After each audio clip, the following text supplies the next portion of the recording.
Du är som en kärleksvitamin.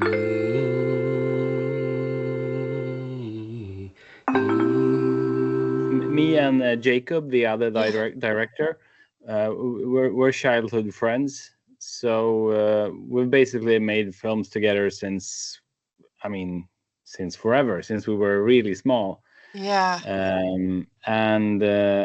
And we studied in 02, actually 01, because our first day in school was 9/11. Wow. So that was sort of a special day. Yeah. And we studied for a couple of years, and then through school we met Thomas, who plays Pierre. Mm-hmm. So we were friends since then, and we did a local TV show that was sort of a Funny or Die thing. Yeah, is short skits. Yeah. And different characters, and we did that for the 2 years we studied TV, just for fun. And then we after school, I moved from the north of Sweden to Stockholm, where I currently live since over 20 years. And then Thomas was also living in Stockholm, and we started talking about a more serious project. And we listened to a song by a Swedish artist called Anna Ternheim that's called Shoreline. And we listened to that song,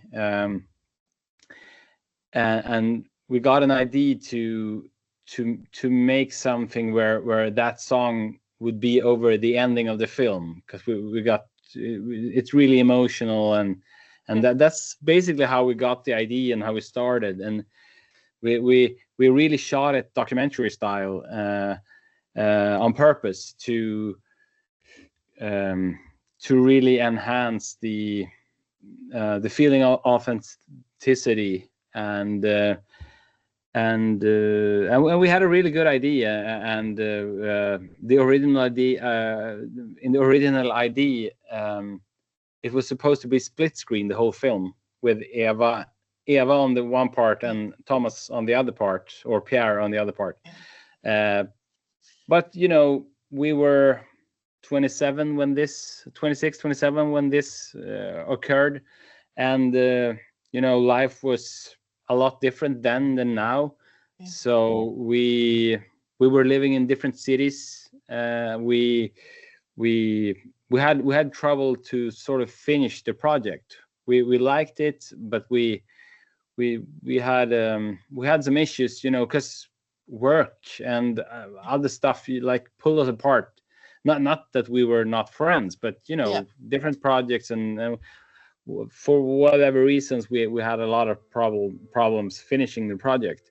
And when I started, I quite instantly felt, oh, there's something here. There is a story here, a story I couldn't really tell all those years ago, because since the subject is so, it's such a serious subject in a way.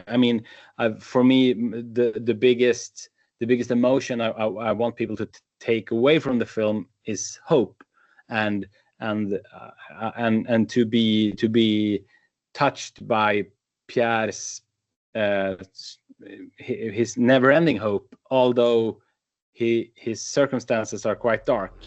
When the old part was edited to completion, we had a few meetings where we basically said, well, instead of just making the old film finished, maybe we should just get the band back together and shoot some new scenes. And then we started talking about what could that be? What has happened to Pierre? What is his life nowadays? And quite instantly we felt, well, if he was dreaming about being a race car driver back in the day, what is a funny way to say, what is a realistic but funny way to say he failed? He should be a taxi driver. And that, of course, opened up the space where they should meet each other. And during this, I mean, now the film has been on the festival around for 1 year, and I do get like a lot of messages from both festivals and festival goers who find me online, and they write almost always the same things, which I do. Maybe I'm biased, but I do feel that regardless where people are from, they all connect with that hope message. Mm-hmm. So maybe in a weird way, this film, maybe this film works better at this moment in time, just because it's so dark right now. If you, in my opinion, I feel that Pierre West is both a quite simple film about hope and darkness and you know, the one that got away. Mm-hmm. There's elements that are quite basic to empathy and to be able to listen and to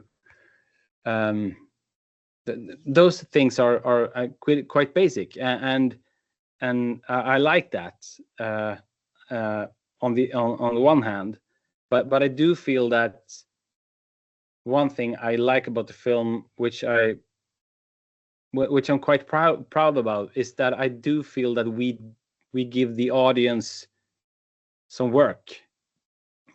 Where it's not, of course, it shouldn't be complicated. You should just be able to enjoy the ride and open your heart to the film, which is why the humor is there, to open the heart, and then we put some stakes into it.